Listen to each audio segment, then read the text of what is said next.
Hey Pitmasters, what is up? Today we're going to be making pastrami.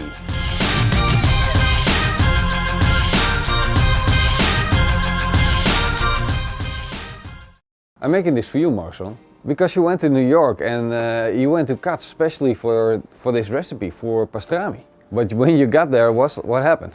There was a line for like 3 hours. 3 hours, so that's way too long to wait for pastrami if you can get it at home. So our beef is prepared. The only thing that we need to do is pat it dry. But first, let me show you how I made it. We'll start with a cup of raw cane sugar, 1 cup of salt, a 1/4 cup of honey. Now we'll add 1 liter of boiling water to dissolve the salt, sugar and honey. We'll stir this up and dissolve the salt and sugar. To this we'll add 2 cloves of garlic. We'll add 1 sliced onion. These are pickling spices. You can buy this at a supermarket. Basically it's a mix of various spices. Now we'll stir it up and later on we'll add 2 liters of cold water. We'll put our 1.7 kilogram chuck roast in a Ziploc bag. To that we're going to add half of our brine. Now we'll close up our Ziploc bag and push out all of the air. And we put it in the fridge and left it there for 5 days. And this is the end result of brining our chuck roast. Time to take them out of the package and pat them dry. Look at that. Let's scrape off all of these ingredients that are on there. No need for them anymore. Now we need to pat the outside dry as possible so they can pick up enough smoke when we put them in the barbecue. Our Kamado Joe Big Joe is all fired up. We're just gonna put in a chunk of smoke wood and set it over indirect smoking. I'm going to use a chunk of hickory. You can also use oak, but we want heavy smoke flavor. Put the heat deflectors in place and the grill grates in position. So is this going to be better than cuts? Of course it is. It's homemade. It's going to be better than cuts. Be careful what you say. I've never been to cuts, so I don't actually, I can't actually judge, but this is going to be good for sure. Put the brine chuck roast on the grill, close the grill, and let them smoke at a temperature of 140 degrees Celsius. Next up, we're going to make a chili sauce, a homemade chili sauce. Chili sauce with pastrami? Yeah, that's the way I like it. I like pastrami with sauerkraut and a chili sauce. So we'll start off with 10 of these chili peppers. Just put them in, take the top off, and we're also going to add some garlic. 2, 4, 6, 8, 10 pieces. Just give that a quick whisk until it's almost fine. To this we're going to add 150 milliliters of apple cider vinegar and around 2 tablespoons of Worcester sauce. We still want to have a little bit of texture, so we grounded it fine to almost fine. We're going to put this in a pan and add half a kilo of sugar. We'll put this on our stove and bring it to a boil. When our homemade chili sauce comes to a boil, it's done and it's time to take it off the stove and store it in a jar. Look at our beautiful chili sauce.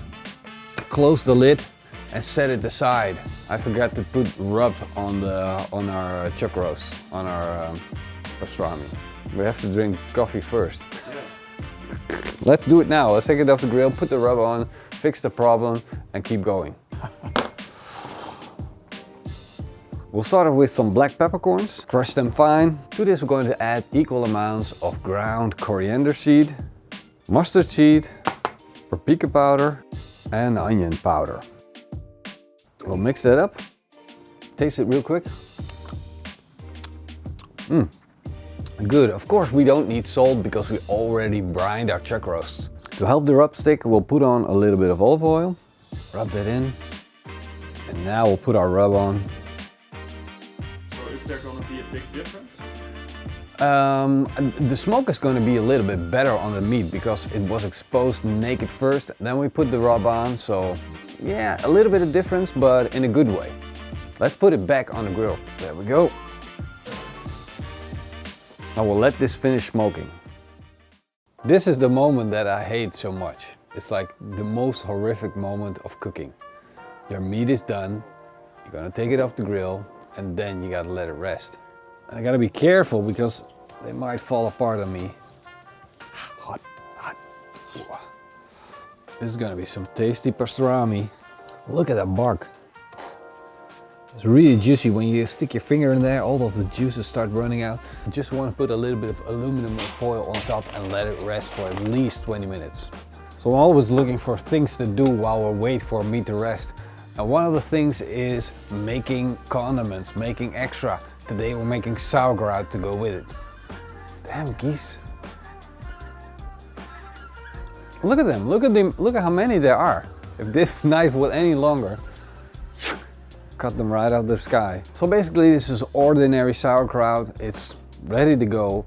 And this is what we're going to do. We're going to put it on the stove, let it come up to temperature. But I'm going to add my favorite secret ingredient, which is beer. This is not any ordinary beer. This is bock beer, and that's really sweet. So that goes well with balancing out a little bit of that sauerkraut. Stir it up. Cheers. I love this stuff. And the sauerkraut is done. Do you want to find out if the pastrami is as good as you think it is? Wow. So far the pastrami looks really good. We got a nice big crust on it. We got some of that red mahogany that we're looking for, that smoke flavor. And of course we got the juiciness. Let's slice into it.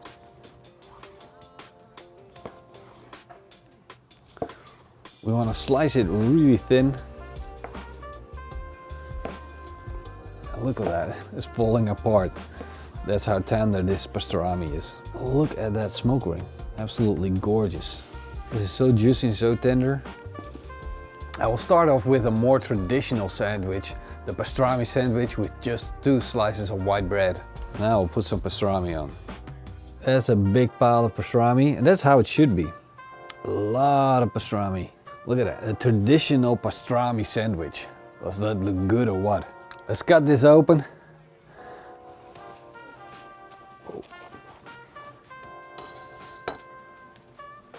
There we go.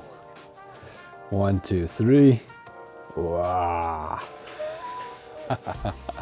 Well, we should try it together, right? It's your experience. Your first pastrami.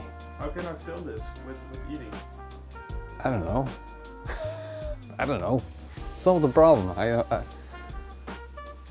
You can do anything you set your mind to, Morrison. No, that's a baby bite. Come on. This is your time to shine. Yeah. Good? Happy, man? There we go, finally. Man.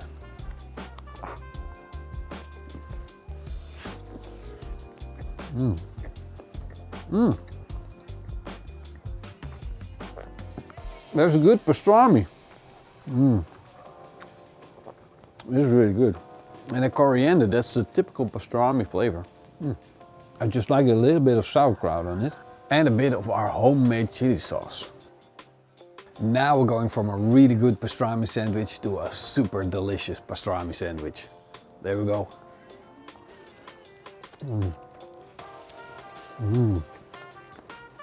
Now you're just getting so much more. First you got these real basic pastrami flavors, which already has a lot of flavor profile.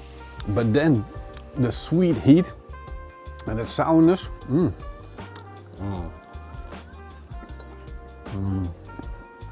The pastrami turned out fantastic.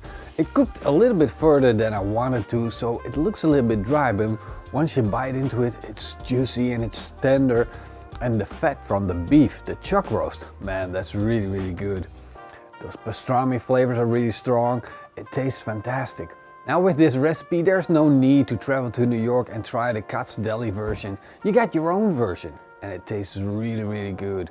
If you give it a try, then let me know how it turned out for you. Leave me a big thumbs up and a comment down below. I hope to see you guys in the next video. Until then, eet smakelijk and keep on grilling.